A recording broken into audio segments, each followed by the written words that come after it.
आज मैं 5 मोड के जरिए मोजो लॉन्चर को ऑप्टिमाइज करने वाला हूँ और देखूंगा वीडियो के अंत तक कितने FPS पुश कर सकते हैं इस मोबाइल के अंदर। लेकिन मोजो लॉन्चर ही क्यों, मार्केट में तो इससे भी अच्छा लॉन्चर है। Amethyst launcher, FCL launcher, Zalith launcher और पोजो लॉन्चर तो one of the best, but इसको प्ले स्टोर से रिमूव कर दिया। पर तुम लोग चाहो तो अभी भी इसको खेल सकते हो। Official site Uptodown GitHub में लिंक है और लेटेस्ट अपडेट वगैरह वही पे आ रहा है। एमेथिस्ट लॉन्चर और FCL लॉन्चर में बहुत सारे कस्टमाइजेशन देखने मिलता है, पर इसमें गेम काफी ग्लिच करता है और प्ले स्टोर में नहीं है, इसलिए इन दोनों को भी लिस्ट से हटा दिया। अब बचा सिर्फ एक जालिद लॉन्चर। पता नहीं मैं क्यों मोजो लॉन्चर यूज कर रहा हूँ। कम्युनिटी में ज्यादा यूट्यूबर इसको ही बेस्ट बोल रहा है मोबाइल के लिए। कुछ दिनों पहले हमारे स्पंकी भाई ने भी एक वीडियो बना के इसी को ही बेस्ट बोला, और जब मैंने डाउनलोड करके देखा सच में इतना स्मूथ चल रहा है क्या ही बताऊं। ऐसा ऑप्शन दिया है जो मोजो लॉन्चर के डेवलपर सामने में भी नहीं देखा। इसमें हम बाहर से रेंडर डाउनलोड कर सकते हैं, जिसका गेम चलाने में मेन रोल होता है, लाइक ग्राफिक्स कार्ड की तरह। इसमें रेजोल्यूशन 4K 8K तक कर सकते हो, फर्क नहीं पड़ता तुम्हारे मोबाइल का डिस्प्ले कैसा है। लो एंड डिवाइस के लिए परफॉर्मेंस मोड V-Sign का ऑप्शन है। कंट्रोल में बहुत सारे अलग अलग ऑप्शन है, जिसमें जाइरोस्कोप इनेबल कर सकते हो, कंट्रोलर से खेल सकते हो, माउस लगा के उसका DPI सेट कर सकते हो, गेम सेटिंग, लॉन्चर सेटिंग, इतना ऑप्शन क्या ही बताओ। दूसरे लॉन्चर के मुकाबले इसमें मोड लगाना थोड़ा आसान, क्योंकि कर्सफोर्ज मोड्रियन का सारा मोड यहीं पे मिल जाता है। लेकिन इतना अच्छे होने के बावजूद भी मैं मोजो लॉन्चर यूज करूंगा, क्योंकि पहला तो प्ले स्टोर में नहीं है और दूसरा चाइनीज डेवलपर का थोड़ा टच है, क्या पता कब वायरस घुस जाए।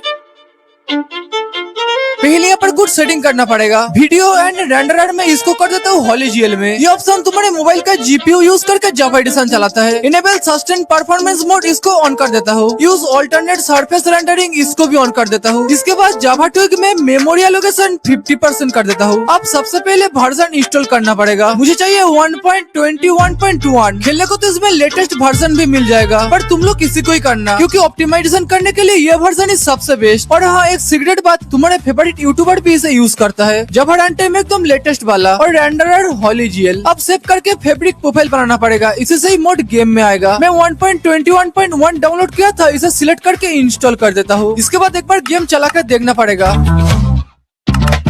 ओके, सब कुछ एकदम सही। अभी 60 FPS आ रहा है, 60, 59 ऐसे करके, इससे ज्यादा नहीं जा रहा। तो पहले मैंने डाल दिया मोड मेनू, जिसकी वजह से गेम पर इस तरह के मोड ऑप्शन आ गया। अब तुम लोग जितना मोड डालोगे वो सब इसमें देख सकते हो, लेकिन इसके लिए एक और मोड डालना पड़ा, फैब्रिक API। हमारा टारगेट गेम को ऑप्टिमाइज करना, तो जावा एडिशन के लिए सबसे बेस्ट ऑप्टिमाइजेशन मोड है या सोडियम मोड, इसे भी डाल दिया। और बाद में कभी शेडर वगैरह चला सको, इसके लिए IRS फैब्रिक ऐड कर दिया। सोडियम मोड लगाने के बाद गेम में रेंडर डिस्टेंस कितना होगा, क्वालिटी कैसा आएगा, परफॉर्मेंस कैसा होगा, सब कुछ ऑटोमेटिक ले लेता है तुम्हारे डिवाइस के हिसाब से। सिर्फ मोड डालो और खेलने लग जाओ। अरे नहीं, सोडियम मोड इसमें लोड नहीं हो पा रहा है, शायद हॉलीजीएल रेंडरर अब काम नहीं करेगा। इसको LTW में कर देता हूँ। पता नहीं उसमें क्या प्रॉब्लम हो रहा है, बार बार बैक हो जा रहा था। हाँ, FPS कितना आ रहा है दिखाऊंगा, लेकिन थोड़ा और ऑप्टिमाइज कर लेते हैं। अगर कोई प्लेयर पॉकेट एडिशन खेलते खेलते फर्स्ट टाइम जावा में जा रहा है, तो फिर उसे पहला प्रॉब्लम होगा आइटम क्रिएट करने में। यहाँ पर किसी भी चीज का रेसिपी नहीं दिखाता, इसलिए डाल दिया जस्ट इनफ आइटम मोड। इसके बाद कुछ भी आइटम में क्लिक करते ही MCP की तरह दिखा देगा कैसे क्रिएट करना है। बहुत टाइम से हम लोग यही डिफॉल्ट ग्राफिक्स में खेल रहे हैं, जो अब थोड़ा बोरिंग लगता है, इसलिए अनसाइडेड ब्लॉक रिसोस्पेक्ट डाल के सारा एक्स्ट्रा शैडो रिमूव कर दिया। अब देखो पहले से ग्राफिक्स कितना कूल लग रहा है। ट्री, हाउस, माउंटेन, वाटर, सब जगह से एक्स्ट्रा शैडो रिमूव हो गया, पहले से ज्यादा ब्राइट भी लग रहा है। इसके बाद बहुत सारे लोग डिमांड करते हैं मोशन ब्लर, जो फीचर सिर्फ BSL कॉम्प्लीमेंट्री शेडर में देखने मिलता है, बट एक छोटा मोशन ब्लर मोड के जरिए मैंने यही फीचर गेम में डाल दिया, विदाउट एडेड एनी शेडर। इसको काम करने के लिए एक और मोड डालना पड़ा, स्टैंड मोड। सब कुछ डाल दिया तो रिप्ले मोड ही क्यों छोड़े, उसको भी ऐड कर दिया। देखो मोशन ब्लर लगाने से पहले जब मैं गेम में भाग रहा था, एंड ये है मोशन ब्लर के बाद मूवमेंट वगैरह कितना कूल लग रहा है ना। अरे ये क्या, FPS तो बड़ा ही नहीं, अभी भी 60 आ रहा है। अच्छा, कुछ TNT4 के देखता हूँ। यहाँ पर तो और भी बुरा हाल, TNT4 थी 61 चला गया। यही है मोजो लॉन्चर का प्रॉब्लम, पता नहीं कैसे 60 FPS लॉक कर दिया है, इसलिए ज्यादा नहीं जा पा रहा। सेटिंग वगैरह तो सब कुछ सही है, और एक बार TNT4 के देखता हूँ, वापस वही हाल, 61 से ज्यादा नहीं जा रहा। लेकिन मेरे दोस्त के डिवाइस में तो बहुत FPS आ रहा है, 300-400 तक जा रहा है। अब देखना तुम्हारे डिवाइस में कितना आ रहा है। बाकी ऑप्टिमाइज तो मैंने कर दिया।